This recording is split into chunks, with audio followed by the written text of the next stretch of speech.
Video will try to understand how to actually see whether a number is prime or not using functions. Okay, so just let's get started. Okay, so and as we go we'll understand what we're supposed to do. Okay, so using namespace std int name. Okay, let's even save it. Let's save it prime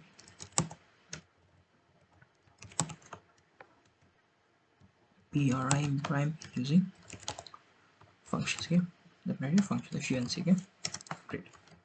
Come here. So we're gonna use it. So let me tell you, I want to know this tree. Okay, I want to know that int answer 1.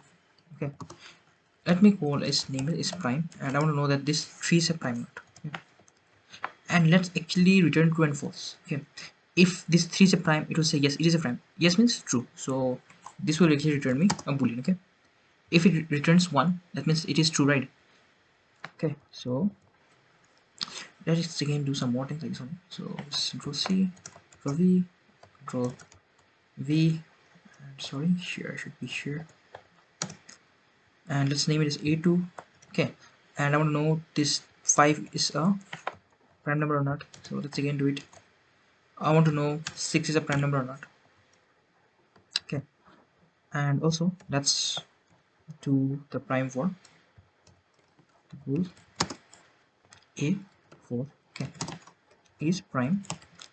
Let's go 7, or let's go for 8. Okay, makes sense. And everywhere just see out this value. Okay, a1 and dl. We'll write the function right now. Okay, just give me a second. Just copy these parts. Control V, Control V. So can you see something? If in case we don't know about the concept of functions, we need to write the code 4 times. But right now we're gonna use it just by calling it once. Okay. So let's see. Let's get started. How we're gonna do? See. Firstly, it's gonna tell me true or false, right? So I'm like, okay, you're gonna tell me true and false. So boolean is your return type. Tell me what is the number is prime. See, remember, this has to be same. Okay, this has to be same name. Okay, so we'll get an integer, right? Makes sense. How do we check whether a number is prime or not? So int d, we take an int d, right? And while d's will go till less than n, right? What we used to do, we'll be like, if your d modulo, sorry, and modulo d equal 0, then what we were doing, we were trying to create a flag. We were doing that, and we were just doing so. Just do this, return false. What does this mean? It means that I'll just show you. What does this mean? Suppose I want to find a factorial for 4. I mean, like, prime is 4 a prime number or not? It came here. It's like, okay, you want to do for 4. Okay, it divided by 4 by 2. Okay, 4 modulo 2. It got 0. That means obviously it got divided, right? That means obviously 4 is not a prime number. Then who wants to do the extra work? I'm like, okay, just return false. If you return false, that means from here itself you are going back to your from where you were called. That nothing will run. Nothing will be running again. Although you have to run some more things in the while will not execute. Return, as soon as you write somewhere return, it means that you are just returning from the main, like from this function to wherever you were called. Okay, understanding? That means you just return back. Okay, that means don't do anything else. I'm done. That means I know the answer already. Making sense? As soon as you're returning false, that means you know that, see, this has to be false by any means, because already it got divided by one of the numbers, right? Making sense? So that's why you're saying it is returned false, because I already know the answer. Okay, what if I came out of this, if I came out of this while I'm at line number 10. If I am at line number 10, obviously this if thing did not execute. If this did not execute, what does it mean? That means no number was there from 2 to n minus 1. Okay, that divide my n. Making sense? That means it is not false. That means it is a prime number. So just come here. You like, okay, return true. That means that number is prime. Does this make sense to us? I'll show it again, because this is just the thing that needs to be clear and see out here. Come on. From now on, not from now on. Right now we're just understanding the basics. The whole course is basically based on stacks, queues, linked list, trees, binary trees, what else? Dynamic programming, hash maps, priority queue, what else? Your graphs and all, etc. Many things like that. Everywhere you will be using the concept of functions, even arrays, strings, anything. Okay, everywhere you will be using the functions of the concept of functions. Okay, so understanding of function is important, and don't worry if in case it's not that much clear. Understand the basic thing, the basic idea about what we are supposed to do in a function. Okay, function is basically used to actually avoid us so that we don't write unnecessary codes. Okay, if we write unnecessary code, our main program will become really bulky, right? So see, this is my is prime function, the black box. Okay, I'm saying, hey, tell me what is 3. Is 3 a prime number? And this will tell me the prime number. This will give me the output. Output is actually true or false, and which I'm returning out here. Okay, I'm returning here, and where is getting stored? It's getting stored here. Where is it? It's getting stored here in my A1. Okay, so afterwards I'm saying, hey, is A1 true or false? Just tell me. Okay, understanding? So let's just run it. Okay, so just give me a second. Let me just clean this up. Okay, let's run and see whether we are getting the right answer. See, again I'm saying you came and you checked for from 2 to, and sorry, one more thing we need to do here. We need to even do d plus plus, right? Or else again we'll get infinite loop. Okay, just forgetting to do the plus plus. Don't forget, okay, this one, this is important, or else it'll keep on rotating and you will never come out of the loop and your program will never terminate. Okay, so see, first d is 2. Can my and be divided by 2 and modulo 2 equal 0? No. If no, then come and increase the value of d plus plus. In case if it yes, let's just return false. That means obviously I came to realize that it is not going to be a prime number by any means. Okay, in case if it returns to line number 11, if it reaches line number 11, that means this part did not execute. It means obviously it is a prime number. Okay, so let's just check. We're going to check for 3, 5, 6 and 8. So first two are prime numbers, we know that. These two are not prime numbers, so we're going to get 1 1 0 0. Okay, so let's see what we'll be getting. We'll be getting, let's see, if we're getting 1 1 1 1, just a second. They are not prime number, obviously. Just give me a second, I'll just check it.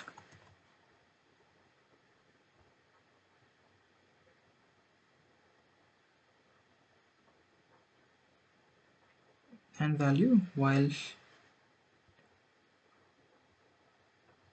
6 is not a prime number, obviously. Okay, sorry. Everywhere we're just printing A1, right? Sorry, I'm extremely sorry. It should be A2, this should be A3, this should be A4. I just copied it, so I did not realize that it was everything was A1. Sorry. Okay, now let's run. Just get rid of it.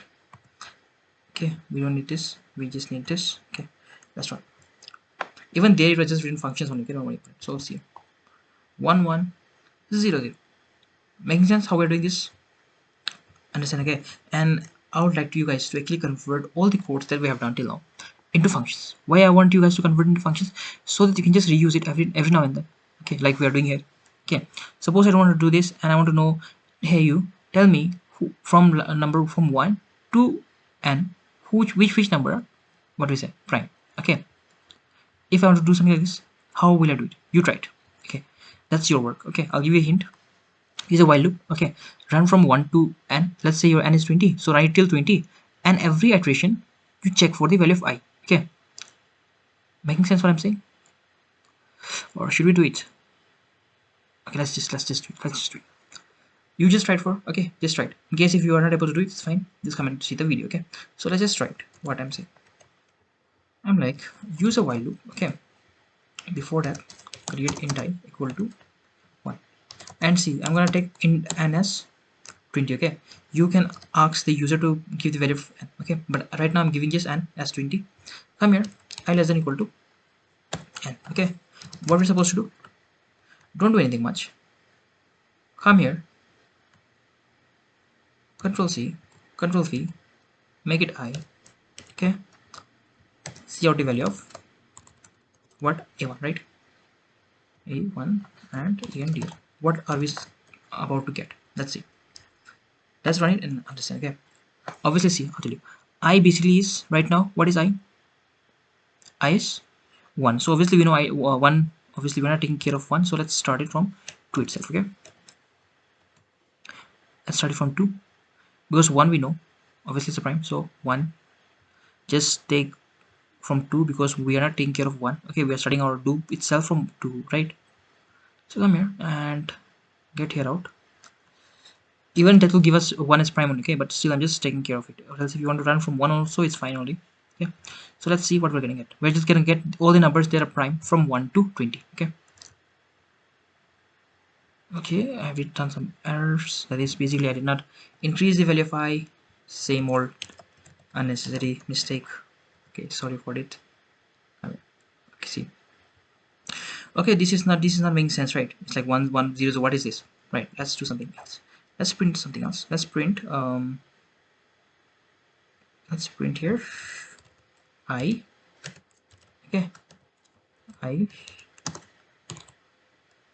give here this, and let's say whether it's prime or not. So understanding, if it's gonna be 1, that means it's prime. If it's gonna be 0, then it's not prime. Okay, so let's see what I'm gonna get. Okay, then sorry for this again.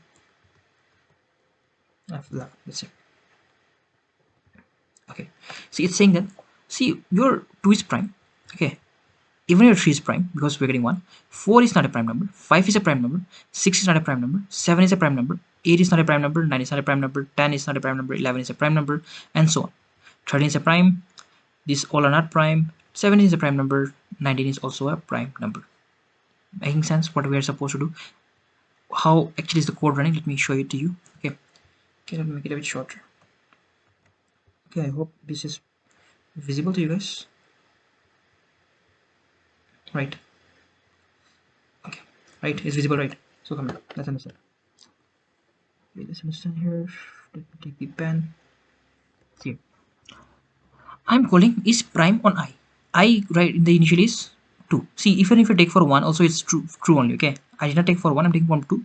Doesn't matter. Okay, I'm checking from 2 to n, I should say. So 2 came here, and what is the value of I? N is 2. So is it a prime? This will be checking it, and it's like, yes, it's a prime because it will never go in this while loop because 2 is less than n, right? D is less than 2. 2 is less than 2, no? Then obviously it will not go in this loop, and it will return me true. So it told me, okay, this is a prime number. Okay, came here. Next time, again, I have printed it. I increase the value of I by 1. Again, I'm going in the while loop by after increasing a value of I, right? Now I equal to 3. Now see, after 3 it's 3. Again at line number 19, if you see properly, again is prime is called for value of I, but this time I is 3. Okay, this time I is 3. So again this time, instead of 2, 3 is placed. 3 is called here, and we are trying to find the value of 3. Is it a prime or not? So again everything will be solved, and I came in, I printed it out. Again I plus plus at line number 21. Again now I value became 4. So again now this time when I'll call I on line number 19, the value of I will be passed as 4. Okay, now going again, I'll go in this line number 3 by keeping n equal to 4, and now it's gonna say, hey, is 4 equal to prime or not? Making sense what you're doing in the code? Okay, and I'm telling you, if in case you didn't know how to do use functions, you would have written it so many times. The code would have been so much bulkier. Okay, every time you want to find a value for like you want to find a prime number for a specific number, you'll write this whole code. Just again, it's small only. Okay, but just see, if you're gonna write it 20 times, it's gonna be a very very bulky code. But what we're doing right now, I'm writing it only once and using it again and again. Making sense what we're doing? I hope it's clear, right? I hope it's really really clear. Okay, come on, I'm saying in the whole course we'll be using functions and things will get really really clear. Okay, right now it's important for us to clear the basics. Okay, so I'm doing the basics. Trying to clear basics. So I hope you understood this program. Okay, so in the next videos we'll see some more programs, or we'll see some more concepts, and I actually want you guys to convert whatever programs we have written into by using functions. Okay, like we did for this prime number, you can do it for other programs also, like finding sum of n numbers or sum of n even numbers, something like this. Okay, so see you guys in the next video. Thank you.